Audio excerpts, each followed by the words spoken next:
Portland sun that day slipped like rare gold through the canopy of trees lining a quiet street, brushing its warmth over the iron gates of Willow Creek Academy, the most prestigious private school in all of Oregon. In that serene moment, no one noticed the small girl standing motionless near the gate, clutching a battered paint box to her chest as if it held every fragile dream she owned. Her name was Sophie Taylor, 7 years old, thick glasses slipping down her tiny nose, fine blonde hair brushing thin shoulders. Her canvas shoes were streaked with dried mud, proof she'd been standing there for far too long. People hurried by, heads down, brushing past her muffled sobs without a glance back. Only one man stopped. Ethan Carter, tech billionaire, CEO of Carter Innovations, the mastermind behind projects that had redrawn this city's skyline. A man whose icy calm and ruthless calculations had built an empire. For nearly 2 decades, no one had dared speak of his heart, because most believed he didn't have one left to wound. Yet at the very instant Ethan stepped through the glass doors of the academy, briefcase in hand, already planning the boardroom war ahead, that small, broken sob cut through him like a blade. He turned. He saw Sophie, cheeks blotched red, eyes rimmed raw, a child's crumpled handkerchief balled tight in her fist. And then she whispered, 8 words so soft they shattered him anyway. "They won't let me in, because we don't have enough money." 8 words, but they crushed Ethan's chest like a stone. Once, he too had been a poor boy on Seattle's far edge, dragged out of a classroom when his parents couldn't pay tuition.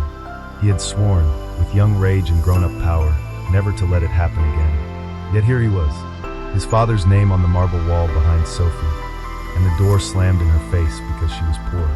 In that heartbeat, the board meeting faded. The profit margins blurred. The polished lines of his empire fell away.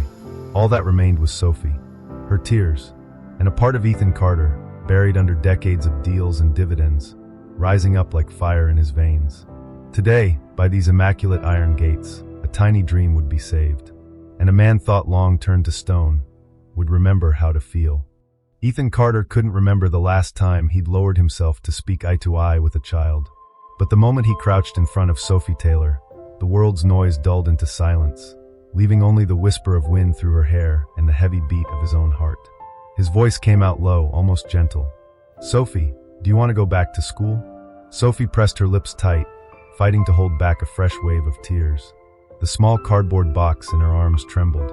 Ethan glanced inside and saw a few stray coins, a chipped hair clip, and a crumpled drawing, a picture of the school, framed by a fence blooming with scribbled flowers. Her voice cracked, raw and honest. "I just want to learn how to draw. Mama says we have to pay all the fees first, but she's busy working extra shifts. I saved up, but it's not enough."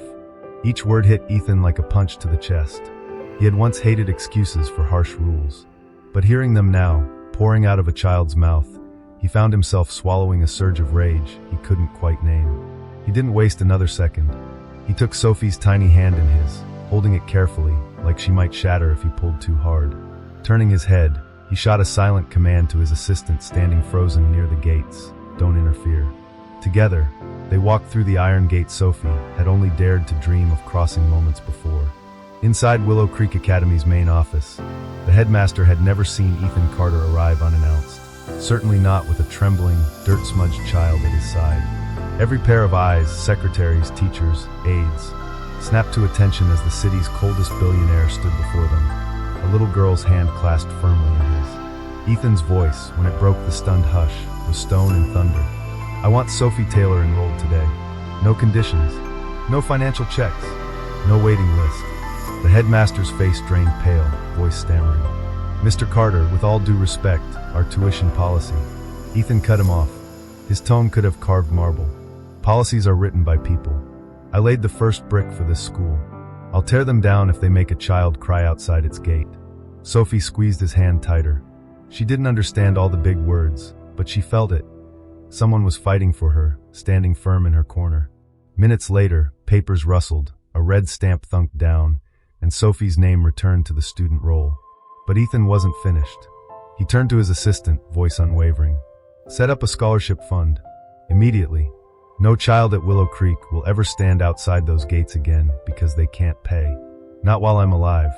The finality of his words hushed the room. But the small hand wrapped around his fingers trembled, then curled even tighter. clutching the miracle that had just reshaped her tiny universe. As they stepped back into the courtyard, Sophie looked up at him, eyes still puffy but shining with a trust so fierce it nearly undid him. Her voice, soft as a secret. "Mr. Ethan, will you stay?" He looked at her, then past her, at the sunlight spilling over the courtyard that would never again shut her out. And he knew. He wasn't leaving anymore. Not just this school, but this chance to stand by a life that needed him to dream again. When the iron gates of Willow Creek swung shut behind him, Ethan Carter realized he wasn't just holding Sophie's hand anymore. He was carrying a promise he'd never imagined making in a life built on cold negotiations and hard numbers. Sophie ran ahead, her worn-out backpack bouncing like tiny wings on her shoulders. He stood in the hallway, watching until her little figure disappeared behind the classroom door. Just one morning, yet deep inside, Ethan knew. There was no turning back. He turned to leave, but a strained voice stopped him. "Mr. Carter." The headmaster jogged after him, breathless, his face pale. I know you mean well, sir, but do you understand what you've just done? If word spreads, hundreds of underprivileged children will show up. Tuition will drop. Wealthy parents will complain. Ethan stopped mid-step. His back straightened, his voice cut through the corridor like steel. "I understand, and if I must, I'll cover every cent. I didn't build this school to watch children get turned away over a handful of numbers." The headmaster fell silent. In Ethan's eyes was a resolve no one dared challenge. On the drive back, Ethan sat quietly, staring out the window. The city he'd shaped rolled past, glass towers carrying his name, billboards flaunting his empire, and just beyond, an alley where kids still shined shoes and hawked newspapers at stoplights. Once upon a time, he had been them. They were all Sophie once. The Bentley rolled up in front of Carter Group HQ. Olivia, his trusted assistant, was waiting at the curb, clutching a folder thick with fresh numbers. Projections for the scholarship fund he'd just launched that morning. Initial costs, applicant estimates, a brewing social media storm. Olivia spoke carefully. "Sir, the board will demand an explanation. Some shareholders are already concerned about the school's prestige and the funding requirements." Ethan didn't look at her. His eyes stayed fixed on the city skyline. "Schedule a press conference this afternoon, and prepare the paperwork to make this fund permanent, not some short-term charity stunt." Olivia nodded, quietly stunned. She had watched him battle for billion-dollar deals, but never for a single child, never with this unwavering fire. Later that afternoon, as sunlight turned the glass towers gold, Ethan Carter stood before a sea of cameras and microphones. He didn't read a prepared speech. No polished slogans. Just his rough, worn voice laid bare for the world. "I don't care what anyone says anymore. I met Sophie Taylor, and I realized I built this city too tall, too far from the ground, and forgot the child who needs a chair to sit and a book to dream." He paused. Shutters clicked, flashes flared, but his voice stayed steady. "If a system makes Sophie cry at the school gate, I'll tear it down and rebuild it. If that ruins my reputation, so be it. Reputations can be rebuilt. Dreams can't." In the back, Olivia watched him, a fierce surge of new belief blooming in her chest. Ethan Carter wasn't just a powerful CEO anymore. He was standing dead center inside a promise that belonged to the dreams of children. When the press conference ended, Ethan returned to his car. The first message waiting on his phone was simple, typed in shaky letters. "Mr. Ethan, I had so much fun today. I drew a picture for you. Will you come get it?" "Sophie." Ethan smiled, a real smile, unpolished, honest, as if someone had lit a small lamp inside him, chasing away the city's endless smoke and shadows. He had once owned everything, but only when a child trusted him enough to write. "Mr. Ethan, I drew you something." Did he finally learn what it meant to be loved back by life itself? That night, as the Portland skyline slowly surrendered to the cloak of dusk, Ethan Carter sat alone in his office. On his desk lay Sophie's drawing, a school with wide-open windows, children laughing inside, and in the yard, a man with black hair raising a hand in a wave. The face was clumsy, childlike, but Sophie had carefully written his name beside it, Mr. Ethan. He turned the paper over in his hands, lips pressed tight, those famously cold blue eyes now softened to a dawn-gray calm. In his mind echoed his late father's old mantra, "Never stop, son. Build something bigger than yourself." He realized now, no skyscraper, no empire, no profit margin would ever be bigger than a heart that chose someone else over itself. His phone buzzed. Olivia appeared on the screen, voice low, cautious. Ethan, are you okay? I just heard the board called for an emergency meeting. Some say you're wasting company money on some random child. Ethan shut his eyes. Each word pricked like needles. He knew. He'd built this fortress with steel discipline. One slip could give all his enemies the opening they'd waited years for. But then he looked back at the drawing, Sophie's innocent smile, caught forever on a thin sheet of paper. His chest tightened in a way no corporate victory had ever managed. He spoke, voice steady. Set the meeting. I'll face them myself. The next morning, in the Carter Group's highest boardroom, all glass and intimidating silence, Ethan stood alone at the head of a long table. Across from him, rows of well-tailored men with graying hair and gold watches waited, masks of civility barely hiding the scent of blood in the water. One old man, sharp-eyed and sharp-tongued, broke first. Ethan, we respect you, but you're throwing company money away out of pity for an unknown child. Are we a charity now? Whispers snaked around the room. Heads nodded, others shook, silent calculations dancing in narrowed eyes. Ethan stood still, fingers clenched so tight his knuckles whitened. He knew this was the moment. He would either break or drag this entire empire into a better shape with his own bare hands. He stepped forward. His voice was low but unwavering. I built Carter Group with my blood, my sweat, my youth. I gave everything so this company could stand unshaken in a ruthless market. And today, I choose to accept a loss. He lifted Sophie's drawing for every pair of eyes to see. This so-called loss will create humans who know how to dream, how to live kindly, and how to come back someday and build things greater than any of us could alone. You say I'm buying dreams? You're right. I'm buying dreams for kids like Sophie, and they'll repay the world 1,000 times over. Silence. A few lips curled in cynicism, but others lowered their eyes, guilt flickering beneath the armor of profit. Ethan placed the drawing on the polished table. His gaze burned clear and immovable. Anyone who wants out, walk out. But from today, this company isn't just a company. It's the legacy we owe to children who never had the price of admission to an education. Near the door, Olivia stood frozen, hands trembling, eyes bright with unshed tears. She had seen Ethan conquer boardrooms before, but never like this. Never so brilliantly, never so human. When the meeting ended, chairs scraped back, some empty, some still hesitating to stand. A few men left red-faced and bitter. Ethan didn't watch them go. His choice was made, and in his mind, Sophie's voice still whispered, I drew you a dream, Mr. Ethan. That day, Ethan Carter walked out of the boardroom, no longer the cold CEO people feared. He was now a father to 1,000 dreams waiting to be drawn. The morning after that stormy board meeting, headlines plastered Ethan Carter's name across financial pages and every social feed. Some hailed him as the CEO, who remembers to be human. Others spat venom, calling him a lunatic drunk on compassion. Carter Group stock dipped, then spiked again as new investors, drawn by his audacious vision, took a gamble on a man rewriting what power means. But Ethan didn't care. Right now, he stood at the gate of a crumbling building, peeling paint, a crooked sign, windows so dusty they barely let in light. It was the old community school, shut down years ago for lack of funds. Today, it had a new name, Sophie Bennett Community School. Beside him, Sophie slept soundly on Olivia's shoulder. Her fine golden hair fluttered with each gentle breath. Ethan reached out, brushed a stray strand back. Something inside him softened, a tenderness he hadn't known he could still feel. Are you sure about this? Olivia murmured. Ethan nodded, eyes fixed on Sophie's sleeping face. When she's grown, she'll know no child will ever be turned away from this gate because of how poor their parents are. Within hours, journalists swarmed the grounds.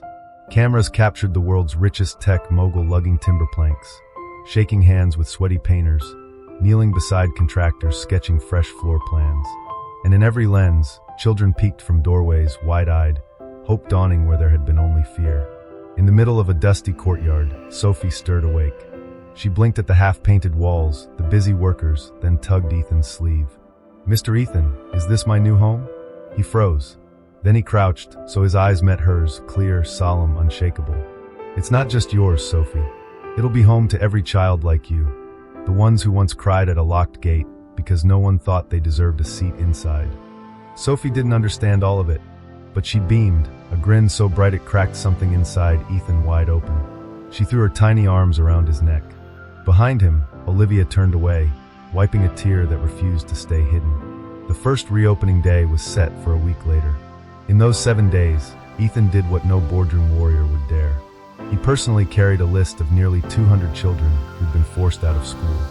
With Olivia and a handful of old teachers, he knocked on door after door in the poorest alleys of Portland. He listened to mothers, voice trembling, showing rent slips and debt ledgers. He knelt on filthy front steps, looking up at boys and girls peeking through torn curtains, terrified the world would laugh at how little they had.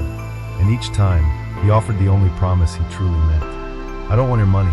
I want you in class. Study hard. And when you grow up, don't leave any child crying alone like you once did. When Ethan stepped back out into narrow streets, laughter chased him from behind. Children ran ahead of him, shouting down the block. School's back. We have a school again. One by one, TV reports shifted their tone, from Madman CEO to the man rebuilding hope. Pictures of Ethan in rolled-up sleeves, sweat on his brow, cement on his boots, flooded every timeline. Shares rose and fell. But his name rose above them all, not as a titan of tech, but as a man who dared make a promise to the city's forgotten children. Not everyone cheered, of course.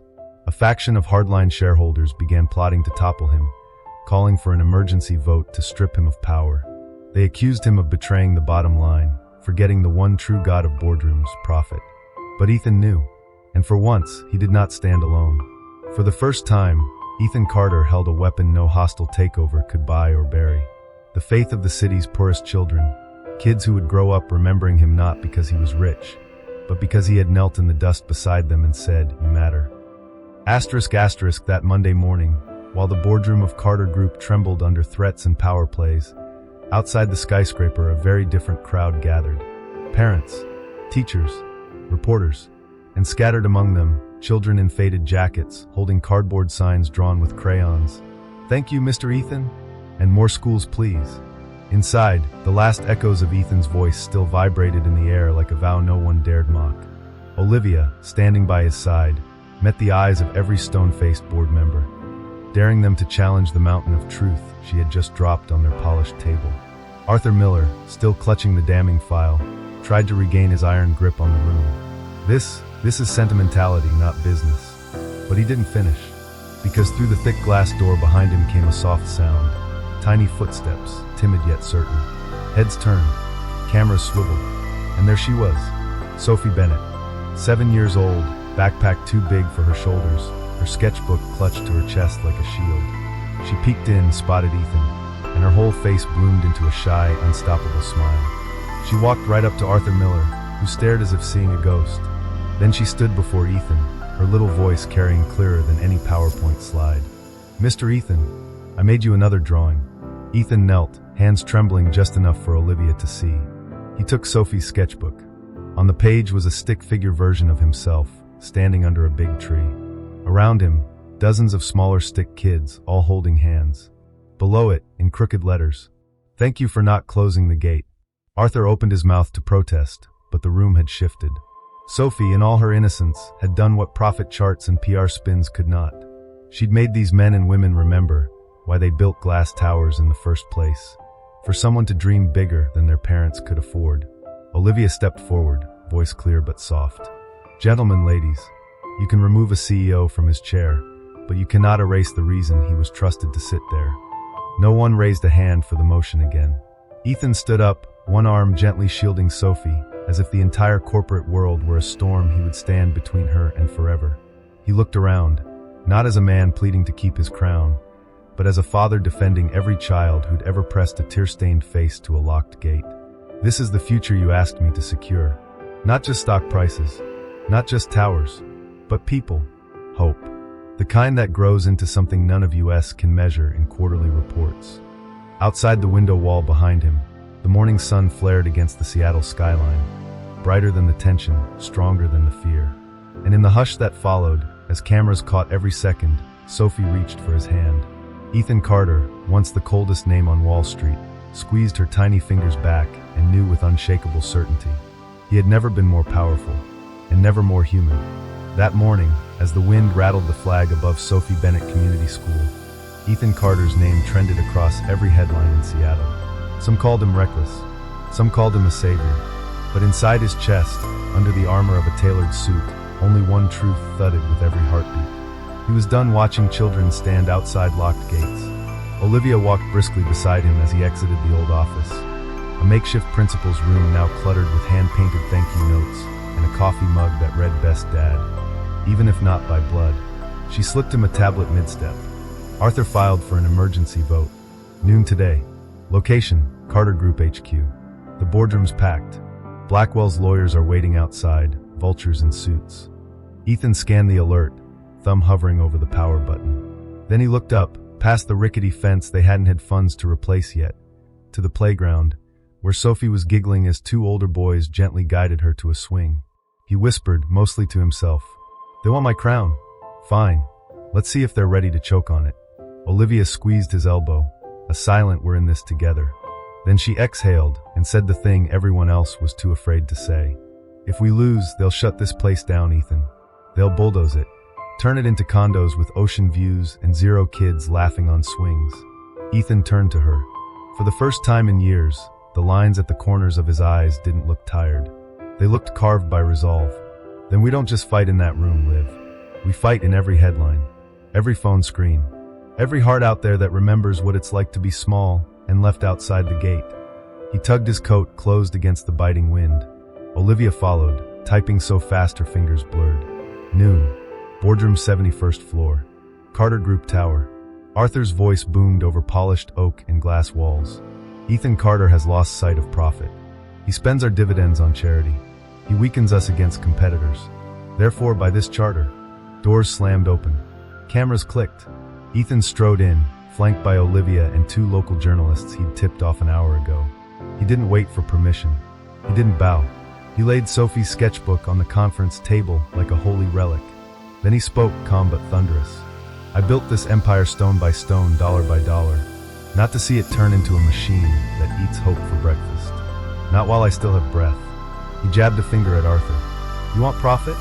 Look at the share prices since the day we announced the first scholarship. Look at the parents lining up to invest in a company that protects their kids' futures." He swung to the board, the lawyers, the trembling interns pressed against the walls. "You want to oust me? Do it in front of every mother who's watching live right now. Do it while kids with empty lunchboxes sit outside your gates tonight. But know this." His voice dropped, low and iron raw. "I will walk out that door, stand on the street, and build another Carter Group from nothing but the hearts of those children. And you," he sliced the air with a sharp gesture, "you will drown in your glass towers when no one trusts you with their dreams ever again." The room froze. A beat of silence. Then Olivia, trembling but unstoppable, slammed down fresh polling data from public investors, approval ratings for Ethan soaring, pledges from small shareholders flooding in. A hush, a storm brewing behind the glass skyline of Seattle. Ethan looked at every one of them, sharks, traitors, fearful old men, and then past them, to the memory of Sophie's tiny hands tracing braille on new railings. His final word rang like a vow carved into steel. "I will not let you erase her name. Not now. Not ever." And somewhere, in a sunlit corner of the Sophie Bennett School, a little blind girl on a swing laughed into the wind, completely unaware that far above her, a man was fighting for her right to keep laughing. Inside the Carter Group boardroom, the air was electric, crackling with the static of ambition and betrayal. Arthur's forced grin was cracking at the edges. He slammed his palm down, making the glass water jug shudder. "Don't be fooled, gentlemen. This man is using sob stories to blind you. He wants to drain this company dry for street kids who'll never buy a single share." A few old hands muttered their agreement. One junior board member shifted in his seat, his phone screen lighting up with a live stream comment. #StandWithEthan, trending #1 in Seattle. Ethan didn't flinch. He turned, faced the window. Beyond it, the city he had built one skyscraper at a time. Now down there, a wave of people flooded the street. Handwritten signs. Parents lifting kids onto shoulders, their hope pounding on the marble walls of this tower. Olivia stepped forward, her heels echoing like a gavel. "Ladies and gentlemen, before you vote on Ethan's removal, allow me to show you why you're here." She clicked the next slide. Video footage appeared. Sophie's tiny hand on the braille railing Ethan installed. Ethan in rolled-up sleeves, stacking textbooks in a dusty classroom. Elderly janitors crying when told their grandchildren could study free of charge. Headlines: Blackwell caught bribing local officials for school property bids. Arthur lunged to yank the projector cable. Ethan caught his wrist midair. Calm, merciless. Sit down, Arthur. Arthur's face drained of color. His secret backdoor deals with Blackwell were now in high definition, streaming to thousands. Outside the glass, the chanting rose. Ethan, Ethan, save our school. Inside, Ethan spoke softly, the softness that cut deeper than any roar. You all came here to weigh profits. But out there, he pointed past the window, to Sophie's laughter echoing from street loudspeakers, is the only profit that ever mattered. That little girl is blind, but sees more clearly than all of you. She knows exactly what we are fighting for, a future. No one breathed. Ethan turned to the chairman, a stoic man who'd never once voted against the board's majority. Call the vote. A hush as the old man rose, cleared his throat. His voice trembled at the start, then steadied. All in favor of retaining Ethan Carter as CEO, raise your hands. Silence. Then Olivia's hand shot up first. Then the junior member. Then the marketing head, tears brimming, recalling her son who once got a scholarship. One by one, hands lifted. Some old, some young. And in each face, a flicker of something lost for years, conscience. Arthur shrieked, "This is madness. We'll drown." Ethan didn't even look at him. He looked at the camera, at Seattle. Let the city decide if this is madness. Outside, Sophie squeezed through the crowd, clinging to a student volunteer's coat. A news anchor bent down, thrust a mic close. "Sophie, do you know what Ethan's doing up there?" She turned her unseeing eyes toward the tower, smiled like dawn breaking. "He's making sure no one like me ever cries at a gate again." Inside, the chairman nodded. Majority in favor. Ethan Carter stays. The room exploded, not in applause, but in the raw exhale of a city's soul rediscovering its hero. Arthur slumped in his chair, defeated. Ethan closed his eyes for a heartbeat, saw Sophie's drawing in his mind, then opened them, steel and warmth braided together. Meeting adjourned. We have schools to build. Outside, as the tower doors swung open, Seattle roared his name. And above it all, a blind little girl clapped her tiny hands, the brightest crown any king could wear. The news about the sudden vote spread like wildfire. Media outlets, always hungry for a scandal, now had a perfect story. On one side, Ethan Carter, the CEO promising to protect the city's forgotten children. On the other, Blackwell Development, infamous for swallowing up community funds and turning them into cold, glittering skyscrapers for the rich. On Monday afternoon, the grand lobby of Carter Group, once a cathedral for Ethan's record-breaking profit announcements, now throbbed like a battlefield under a taut wire. The boardroom was packed to the brim with shareholders, every suit and tie a potential dagger pointed at Ethan's back. Outside, the press swarmed, cameras rolling live. Ethan entered, no longer in a stiff dark suit. He wore a simple white shirt, sleeves rolled up, tie loosened at the collar. Olivia followed closely behind, clutching a thick file of documents, her eyes sharp as a drawn blade.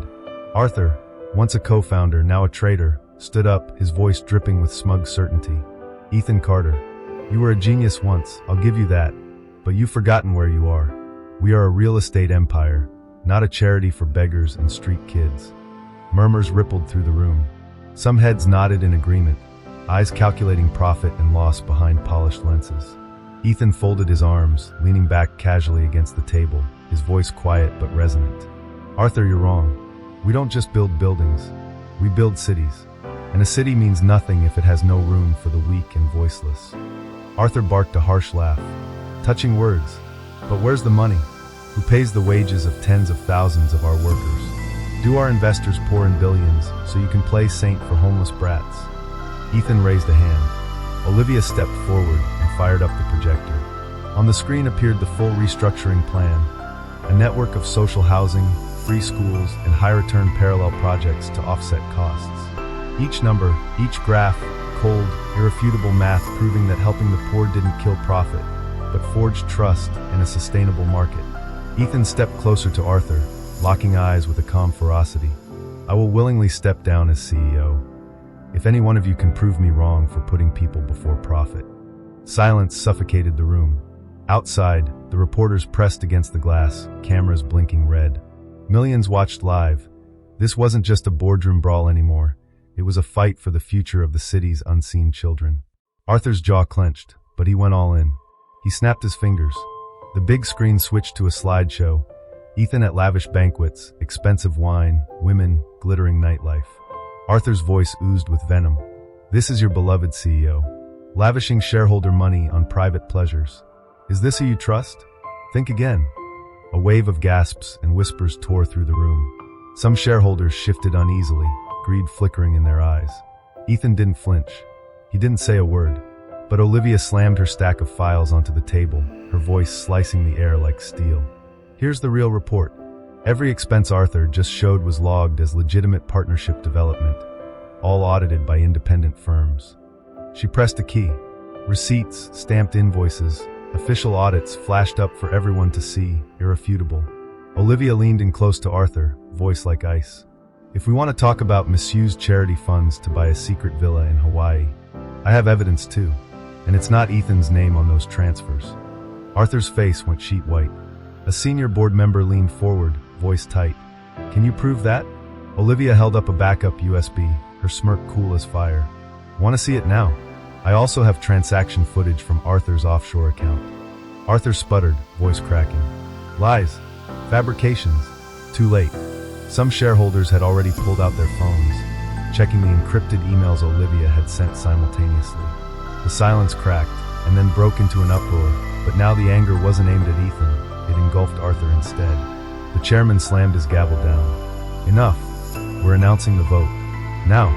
A trembling secretary opened the sealed envelope. Breath hitched in every throat. Then the chairman spoke, slow and final. Ethan Carter will remain CEO, with 72% in favor, and an immediate investigation will commence against Arthur Blackwell and his associates. Ethan closed his eyes. A bead of sweat slid down his temple. He turned to Olivia. She nodded, her smile fierce and radiant. For the first time in years, they had defended something right and won. Outside, the crowd erupted in cheers.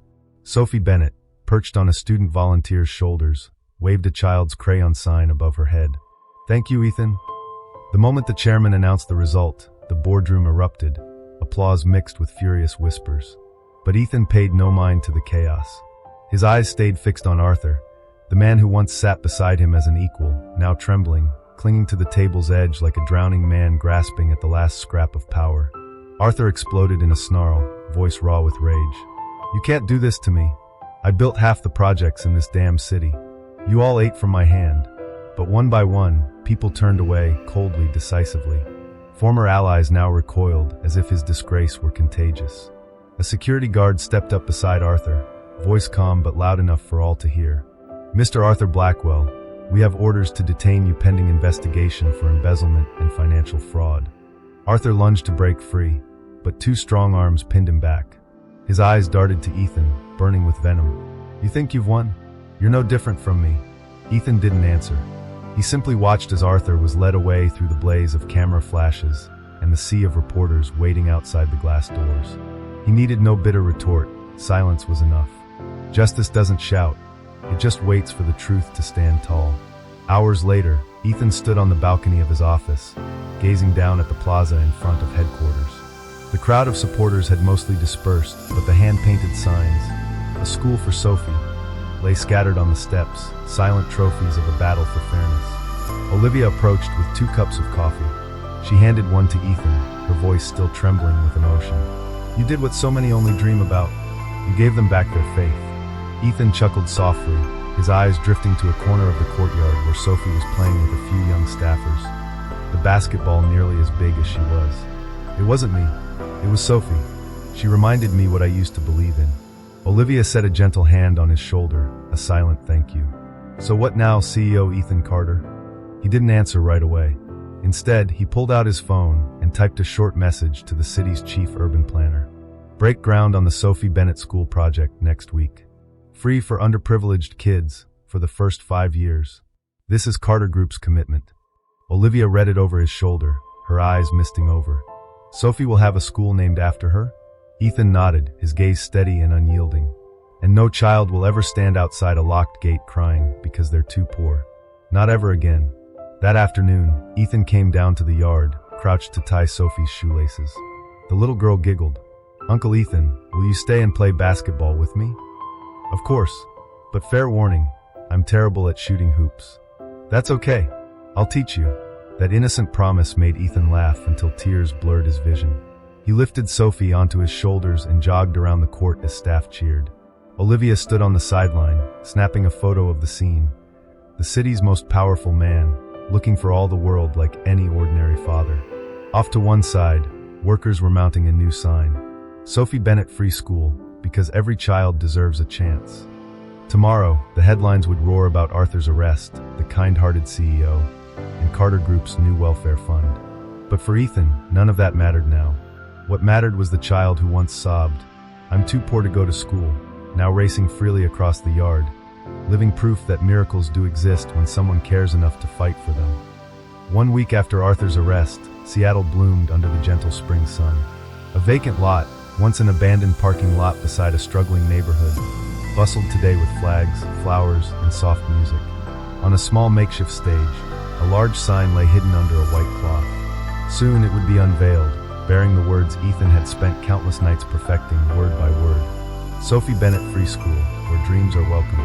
Ethan stepped onto the platform, wearing a simple gray suit and a slightly crooked tie, the result of spending the whole morning directing staff to arrange seats and check the free refreshment booths for the neighborhood kids. Olivia stood below, her hand firmly holding Sophie's small fingers.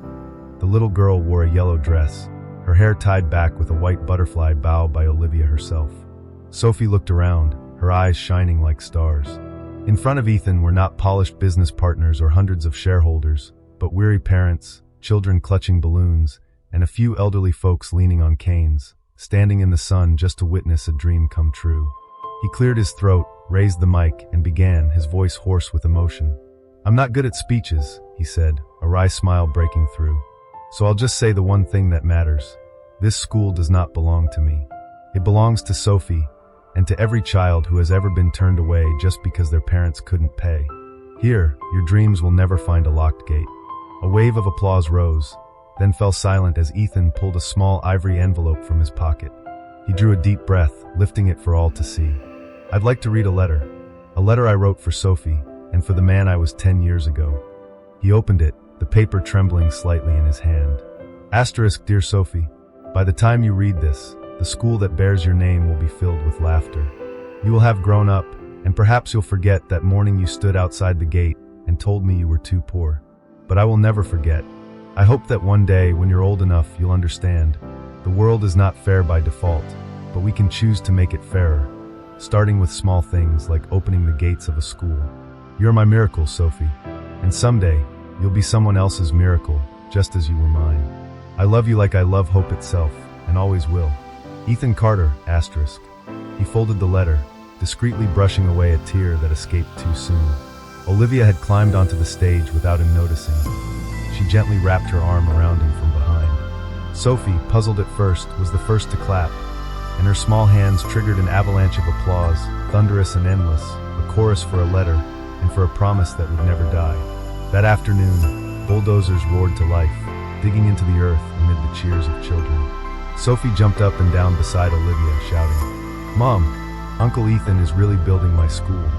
Olivia bent down, whispering in her ear, "Yes, but promise me this, sweetheart. One day you'll share this school with every child who's never had a place to learn, okay?" Sophie nodded eagerly, her cheeks dusty but her grin radiant. "I promise." Ethan stood beside them, his hard hat slightly askew, his shadow stretching long across the fresh foundation under the warm afternoon sun. He watched Olivia and Sophie laughing together, his hand tightening around the blueprint for the new school, feeling as light as he had when he was a boy himself. That night, back at his office, Ethan typed out the final lines for the scholarship fund proposal. In his inbox, he found a drawing Sophie had sent through Olivia, 3 stick figures, him, Olivia, and Sophie, standing in front of the new school, with a child's scribbled caption in bright crayon. "Me and Uncle Ethan and Mom Olivia's school, where no one gets sent away." He smiled and closed his laptop. All the billion-dollar contracts and grand master plans in the world now meant nothing compared to those crayon lines drawn by a little girl who once believed the gates would stay forever locked. 1 year after that groundbreaking day, the Sophie Bennett Free School officially opened its doors. That morning in Seattle felt freshly washed by the night's rain, and as soon as the sun rose, the schoolyard burst into color.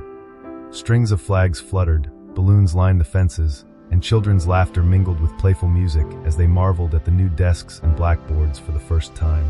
On stage stood a wooden sign carved with the school's name. in Sophie's own handwriting from just last month. She had giggled when she'd written school a little crooked, but Ethan insisted it stay exactly that way because, as he said, that's what makes it truly Sophie. Ethan stepped up to speak. Today he wasn't wearing a suit, just a white shirt and jeans, looking more like a dad at a parent-teacher meeting than a millionaire CEO. He scanned the crowd. In the front row sat the very kids once rejected because their families were too poor, now sitting straight, faces aglow with hope. Beside him stood Olivia, her arm gently wrapped around Sophie's small shoulders. Sophie wore a white dress embroidered with a book and a rainbow. Ethan held the mic, his warm voice trembling just a little. The day Sophie told me, "Uncle, I'm too poor to go to school," I asked myself, why should a child ever have to fear poverty when standing at the gate of knowledge?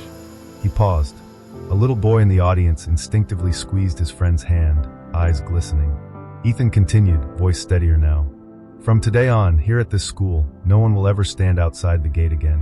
No one will cry because they can't afford to learn.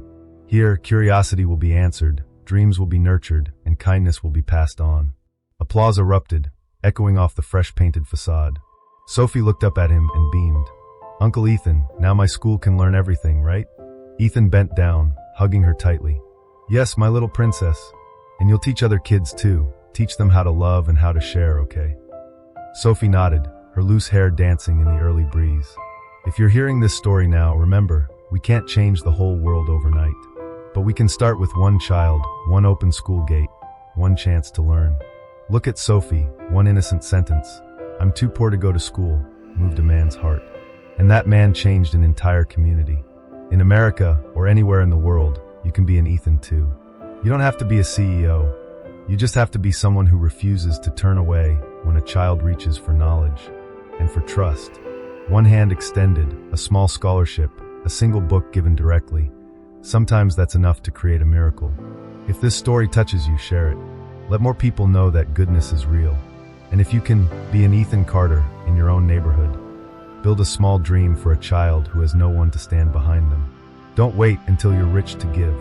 Sometimes, simply not turning your back is enough to change a life forever. Thank you for listening. This is the story of Sophie, Ethan, and a school whose gates will never close again.